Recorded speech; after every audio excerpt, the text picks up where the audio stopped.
오늘은 경우의 수 파트 끝낼 거고 순열과 조합이 사실 메인이에요. 그래서 경우의 수는 우리가 중학교 때 배웠던 내용들을 한번 복습을 한다고 생각을 하고 이제 요게 이제 좀 연습이 잘 된다 하면은 그때 이제 순열, 조합이라는 용어를 배울 거라 요 앞부분은 간단합니다.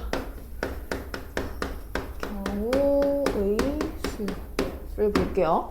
우리 중학교 때도 경우의 수라고 하면은 두 가지로 나눠서 설명을 했었어요. 일단 첫 번째는 합의 법칙 이라고 하는 거랑 그 다음에 두 번째는 뭐 있죠? 그렇죠. 곱의 법칙 이라고 해서 이렇게 두 가지의 법칙이 있는데 합의 법칙이라는 거는 정확하게 경우를 나눠서 생각하는 걸 합의 법칙이라고 합니다. 뭐 예를 들어서 주사위를 던졌을 때 2의 배수 또는 뭐 홀수 홀수라고 하면 좀 그렇죠? 소수의 경우의 수다 라고 하면은 얘는 또는이고 그리고 2의 배수의 사건과 소수인 사건은 다른 경우잖아요. 그래서 이렇게 또는으로 경우를 나눠주는 경우에는 요놈의 경우의 수와 요놈의 경우의 수를 각각을 구해서 요거를 더해준다 라고 하는 게 합의 법칙이 되는 거고요. 그 다음에 곱의 법칙은 제일 중요한 키워드가 뭐였죠? 그렇지, 동시에 라는 말이 꼭 있어야 된다. 그래서 뭐 예시를 들자면 뭐 패스트푸드점을 갔는데 여기서 햄버거 3종류 중에서 하나를 고르고요. 그 다음에 음료수는 2종류 중에서 하나를 골라요. 그러면 이럴 때는 햄버거 3종류 중에서 하나 고르는 경우의 수와 음료수를 고르는 경우의 수를 두 개를 더해주는 게 아니라 같이 먹는 거기 때문에 동시에 일어나는 사건이기 때문에 곱해준다 라고 하는 게 곱의 법칙이었습니다. 그쵸? 자, 그러면 여기 지금 확인 1번에 보면 그 180쪽의 확인 1번에 보면 서로 다른 두 개의 주사위를 동시에 던질 때 나오는 눈의 수의 합이 6 또는 9가 되는 경우의 수를 구하시오 라고 했는데요. 이걸 간단하게 한번 풀어보면은 합이 6 또는 9래. 그럼 이건 경우가 두 개가 있는 거잖아요. 그래서 더해야 되는 거고 합이 6이 나오는 것부터 한번 순서상을 구해볼까요? 서로 다른 주사위래요. 1, 5 있고요. 그 다음에 2, 4 있고요. 3, 3 있고요. 4, 2 있고 5, 1 이렇게까지 하면 되겠죠. 6, 0 이런 건 안 되죠. 주사위다 보니까. 그 다음에 또 합이 9가 되는 거 뭐부터 시작할까요? 3, 6 있죠. 그 다음에 4, 5, 5, 4, 6, 3 이렇게 해서 그쵸. 합이 6이 되는 경우의 수는 5개, 합이 9가 되는 경우의 수는 4개가 돼요. 그럼 이거 두 개를 어떻게 해야 된다? 더해야 된다. 그래서 합의 법칙으로 9가지 이런 식으로 확인을 해볼 수 있는 거고 그 곱의 법칙은 확인 2번 문제로 한번 확인을 해봅시다. A, B 두 개의 주사위를 동시에 던질 때 A에서는 소수의 눈이 나오고요. 그 다음에 B에서는 뭐가 나와야 된대? 4 이하의 눈이 나오는 경우의 수를 구하시오. 그럼 동시에 던졌잖아. 이 모든 사건이 동시에 일어나야 되는 거기 때문에 소수인 경우 뭐뭐뭐 있죠? 소수 2, 3, 5 소수가 뭐야? 2, 3, 5, 7, 11, 13 이거 말하는 거잖아. 네네네네. 그래서 소수가 되려면 2, 3, 5 총 3가지가 된다. 그죠? 그 다음에 B 4 이하인 거는 뭐 있어요? 1, 2, 3, 4 그치? 이렇게 4가지 있는 거예요. 그래서 요거는 4가지니까 이거 두 개를 어떻게 해줘야 돼? 곱해줘야 돼. 그래서 답은 12가지 이런 식으로 나오는 게 곱의 법칙이 되겠습니다. 자, 그러면 이번에는 181쪽에 대표 유형 1번을 같이 풀어볼 건데요. 항상 경우의 수, 순열과 조합 이 단원에서는 대표 유형이건 유제건 모든 문제가 다 똑같지는 않아요. 그쵸? 이게 상황에 따라서 다 식 세우는 게 다르고 하기 때문에 개념 자체는 요만하지만 유형이 엄청나게 커지죠. 그래서 항상 이렇게 다양하게 문제를 풀어봐야 한다는 거. 자, 대표 유형 1번 볼게요. 1부터 100까지의 자연수 하나씩 적힌 100장의 카드 중에서 한 장을 뽑을 때 자, 1번 문제 먼저 11의 배수 또는 이니까 두 개를 더해줘야죠. 13의 배수가 나오는 경우의 수를 구하시오. 그러니까 이 정도는 그냥 다 써볼 수 있잖아. 그래서 11의 배수는 11, 22 이런 식으로 가다가 어디까지? 그쵸. 99까지. 그럼 몇 개예요? 그렇죠. 11부터 99까지는 총 9가지 나와요. 그 다음에 13의 배수는 13, 또 26 이런 식으로 가다가 점점점 몇 가지? 13 곱하기 7이 91이에요. 그쵸? 그러면은 이렇게 되니까 13 곱하기 1부터 13 곱하기 7까지니까 총 몇 개? 7가지 이런 식으로 나옵니다. 그래서 얘는 또는이기 때문에 두 개를 더해서 답은 16가지다 이렇게 쓰면 되는 거. 여기까지는 어렵지 않죠 지금? 자, 그 다음에 2번은 3의 배수 또는 그럼 더하고 5의 배수가 나오는 경우의 수. 자, 3의 배수는 3부터 시작해서 3, 6, 9 이런 식으로 가다가 어디까지? 99까지. 이런 거 쉽게 세는 방법은 3은 3 곱하기 1이고 99는 3 곱하기 33이기 때문에 그쵸? 1부터 33까지 하면 총 33가지가 이렇게 나오게 돼요. 그 다음에 5의 배수는 5부터 시작해서 몇 가지? 그쵸? 100 이하니까 100까지 나와요. 그러면은 얘도 5 곱하기 1에서부터 5 곱하기 20까지니까 그쵸? 그래서 얘는 20까지가 나온다 라고 써서 두 개를 더하면 답은 뭐다? 53가지 이렇게 나오는 거. 좋습니다. 그러면 뒤로 넘겨볼게요. 자, 지금 대표 유형 2번의 고배 법칙인데요. 1번은 다항식, 이거 우리 다항식의 연산 단원에서도 비슷한 느낌으로 하기는 했어. 자, 이렇게 다항식을 전개를 했을 때 여기는 항이 3개가 있고 여기는 항이 4개가 있어요. 그러면 우리 보통 전개를 할 때 어떻게 해줬냐면 이렇게 1번, 2번, 3번, 4번 이 한 개의 문자가 그 다음 괄호에 있는 모든 항들에 이제 곱해져야 되는 거죠. 그럼 요게 4번 곱해지고 얘도 4번 곱해지고 얘도 4번 곱해져요. 그러면 식이 어떻게 될까요?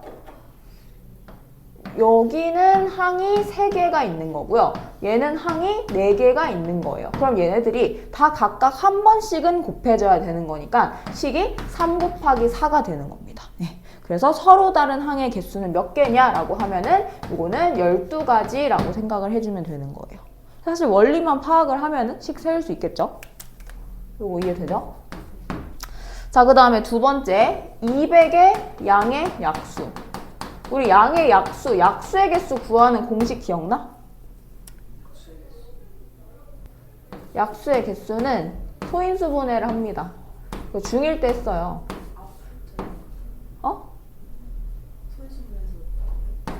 소인수분해에서 이렇게 하면은 얘가 2의 세제곱 곱하기 5의 제곱이 나오잖아요. 그럼 양의 약수의 개수는 여기다가 1씩을 더해서 곱해줘야 돼. 그 이유가 뭐냐? 그 이유를 일단 설명을 해줄게요. 자, 2의 세제곱이라는 거는 여기서 나올 수 있는 그 조합이 2의 빵제곱, 그냥 2가 포함이 안 돼 있는 약수거나 아니면 2의 1제곱, 2의 2제곱, 2의 3제곱까지가 가능해요. 그 다음에 5로 만들 수 있는 숫자의 조합은 5가 포함이 아무것도 안 되거나 하나 있거나 2개 있거나 이렇게 3가지 가능하잖아요. 그래서 2에서 나올 수 있는 거 4가지, 5에서 나올 수 있는 거 3가지, 2개가 동시에 조합이 되는 거니까 4 곱하기 3 해서 12가 되는 거예요. 네. 그래서 사실 약수의 개수를 구하는 공식 자체가 경우의 수에 포함되어 있는 거였다. 네. 그래서 약수의 개수는 꼭 이렇게 소인수분해를 해서 지수의 1씩을 더해가지고 곱해주면 나옵니다. 아시겠죠? 네. 자, 대표 유형 3번 별표. 시험에 잘 나옵니다. 요런 길을 찾는 유형들은 뭐 좀 복잡하게 나오든 간단하게 나오든 어쨌든 한 문제씩은 꼭 나올 거예요.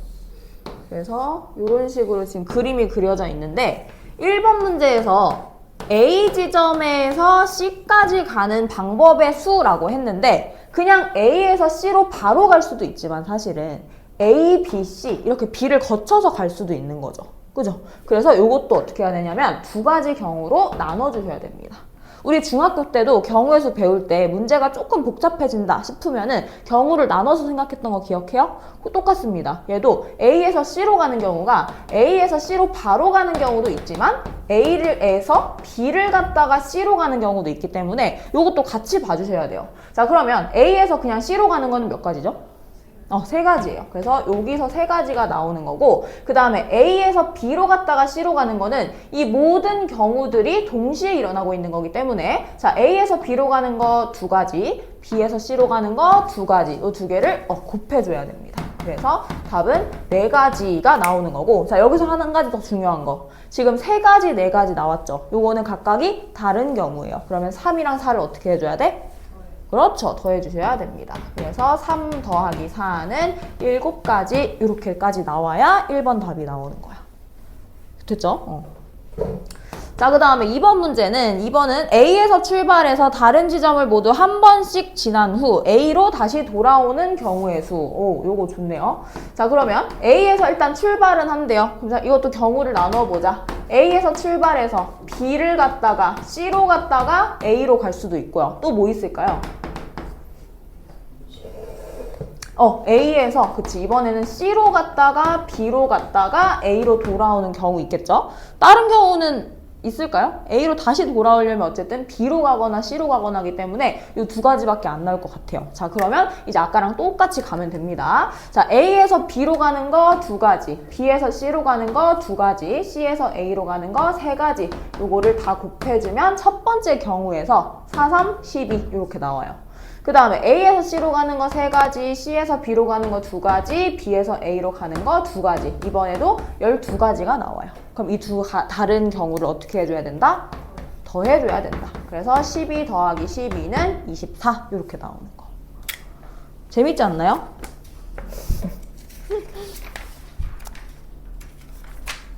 오케이. 자, 이제 마지막이에요. 자, 얘도 아주 중요한 유형 중 하나고, 오른쪽 그림에서 A, B, C, D 4개의 영역을 다른 4가지 색깔로 칠하려고 한대요. 모두 다른 색으로 칠하는 경우의 수 1번부터 봅시다. 자, 모두 다른 그 색깔로 칠을 하려면 지금 4개의 영역이 있고 4개의 색깔이 있잖아요. 그러면 하나, 둘, 셋, 넷 이렇게 순서를 나눠서 A에 몇 개를 칠할 수 있는지, B에 몇 개를 칠할 수 있는지, C에, D에 몇 개를 칠할 수 있는지를 각각을 생각을 해보는 거예요. 자, 그럼 A부터 가보자. A에 몇 개 칠할 수 있어, 지금? 그쵸? 4개 칠할 수 있어요. 그럼 A에 칠한 거 B에는 못 칠해. 그럼 B에는 몇 개? 3개. 그럼 C에는 몇 개? 2개. D에는 몇 개? 남은 거 1개. 이렇게 되는 겁니다. 그래서 이렇게 4, 3, 2, 2를 곱해주면 1번 답 24 이런 식으로 나오겠죠. 요거는 우리 중학교 때도 했기 때문에 기본적인 형태고, 그 다음에 요거 중요합니다. 같은 색을 중복하여 사용해도 좋으나 인접한 영역은 서로 다른 색을 색칠을 해야 된다. 그러니까 이렇게 만나고 있는 거, 또 만나고 있는 거 이런 것들은 다 다른 색을 칠해야 된다는 거잖아. 그럼 뭐랑 뭐만 같은 색을 칠할 수 있어? 지금 이 그림에서? 그렇죠. B랑 D는 다른 색을 칠할 수가 있는 거예요. 그럼 요것도 똑같이 가볼까요? 얘도 똑같이 A, B, C, D라고 생각을 하고, 자, A에 칠할 수 있는 거 몇 개? 일단 4개. 그 다음 B에 칠할 수 있는 거 3개. 그 다음에 C에 색칠할 수 있는 거 2개. 여기까지는 똑같아요. 근데 D는 A랑 C에 칠한 거 2개만 제외하고 색칠할 수 있는 거죠. 그럼 여긴 한 가지가 아니라 2가지가 되는 거예요. 그래서 4, 3, 2, 2 곱해주면 답은 48 이런 식으로 나오는 거. 잘 할 수 있겠죠? 네. 그래서 여기까지 하면 이제 경우의 수의 문제들은 다 끝이 난 거고, 요거 유제를 그냥 지금 한번 풀어보면 될 것 같습니다. 184까지.